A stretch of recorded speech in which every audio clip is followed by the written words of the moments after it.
now. Right now, I want to take you inside the HLN evidence room once again with body language expert Patti Wood. She took a look at the reenactment that Zimmerman did for police, and Patti took notice of something he kept saying over and over again.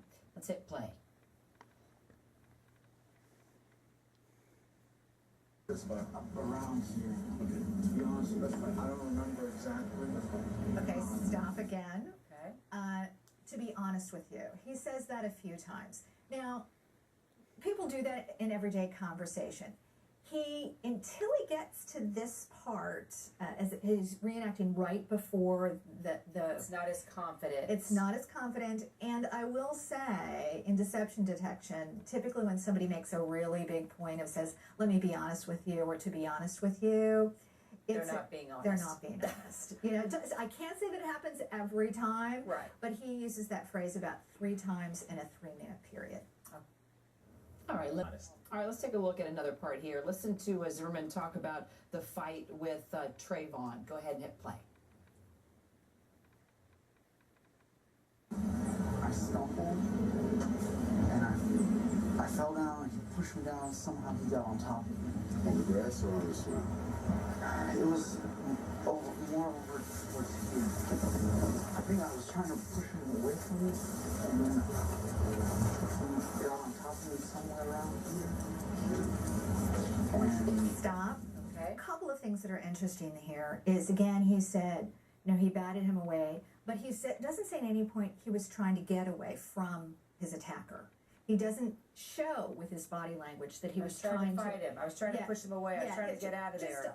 It's not as dramatic as I would think or expect as he's recalling this interaction where he felt fearful for his life. He doesn't say I was afraid. Right at this point, there's small pauses, and there's not the fear, there's not the bodily reactions that would be reenacted of fear at this point. Okay. What do you think? All right, let's compare Trayvon Martin and George Zimmerman. 10-year age difference. Trayvon was a couple inches taller than George, but Zimmerman outweighed him by 36 pounds. Take a listen to what George says about their fight. That's when I started screaming for help. I started screaming help as loud as I could. And then is when he grabbed me. Oh, I tried to sit up, and that's when he grabbed me by the head and tried to slam my head down. Stop. Okay. What's interesting here, and remember, when we're talking about deception detection, the smallest thing can be very telling. He tried to push my head down.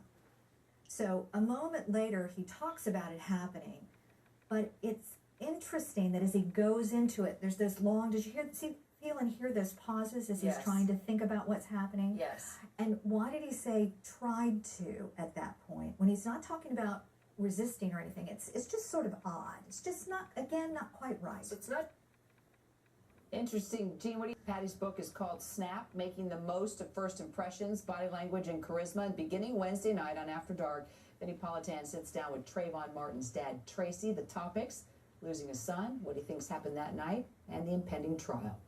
She was a